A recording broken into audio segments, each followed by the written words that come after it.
Well, the vast majority of medical experts insist that vaccines are generally safe and that there is no link between vaccines and autism, and that is widely accepted, but not universally. President Trump has expressed interest in investigating the matter further, vaccine safety. If he does, he has at least one supporter from a prominent Democratic family. Robert F. Kennedy Jr. met earlier this year with the president to discuss the possibility of forming a commission to investigate the safety of vaccines. We spoke to him about that topic recently. Watch. So this is such a taboo subject that I think a lot of people would hesitate even to bring it up. But I've read a lot that you've written on it. I don't agree with all of it, but I don't think you're crazy. You're not anti-vaccine. You say you vaccinate your own children, but you have concerns. Tell me first what the reaction is when you tell people you're skeptical of the vaccine regimen in the United States.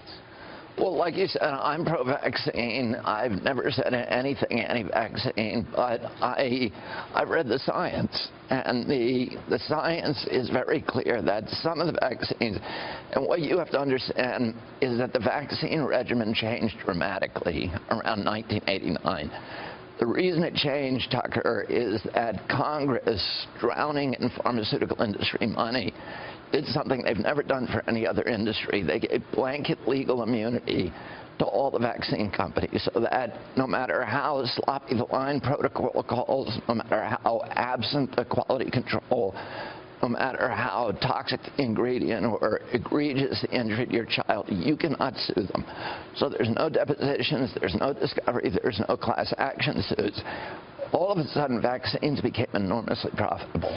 From that point, from '89 when the law passed. And in '87, it was implemented, and then there was a gold rush by the pharmaceutical industry to add new vaccines to the schedule. So I got 3 vaccines, and I was fully compliant. I'm 63 years old. My children got 69 doses of 16 vaccines to be compliant. And a lot of these vaccines aren't even for communicable, casually communicable diseases like hepatitis B, which comes from unprotected sex, or, sharing needles. Why do we give that to a child the first day of their life?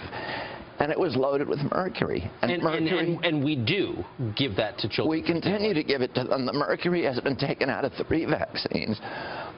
In this country, but it remains in the flu vaccine, 48 million flu vaccines, and it's in vaccines all over the world. And it is the most potent neurotoxin known to man that is not radioactive. How can we inject that into a child? If you take that vaccine vial and break it, you have to dispose of that as hazardous waste. You have to evacuate the building.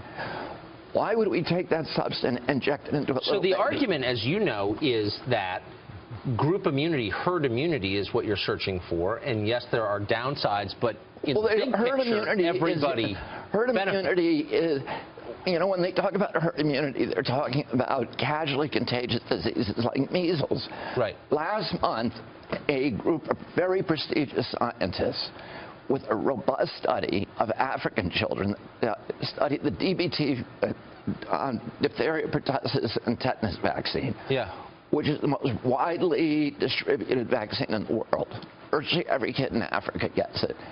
What they found, they did a vaccinated versus unvaccinated study, which has never been done. And what they found was that the kids who did not get the vaccine, the kids who got the vaccine, the little babies, were 10 times as likely to die in the next 2 months as the kids who did not. And what they concluded was, and this study was funded by the Danish government, and again, these people are very bulletproof scientists, they said that that vaccine is killing more people than diphtheria, tetanus, and pertussis combined.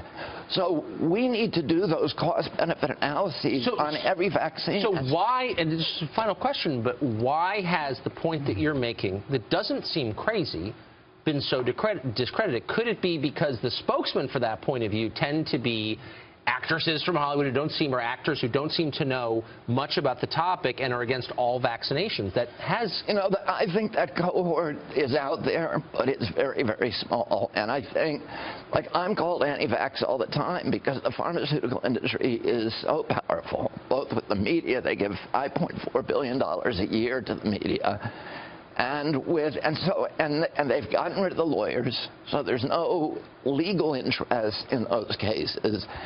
And they really have been able to control the debate and silence people like me. And I'm very grateful to you for having the courage to allow me on the show and talk and say, this is the second show in 10 years that's allowed me to talk about this, the other one being Bill Maher, which doesn't take advertising.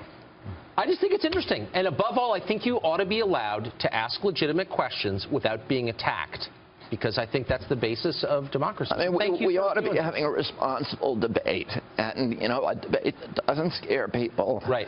But a debate that's real and it's based on science. Well, I hope you start one. Thank you for joining us. Thank you very much for having me.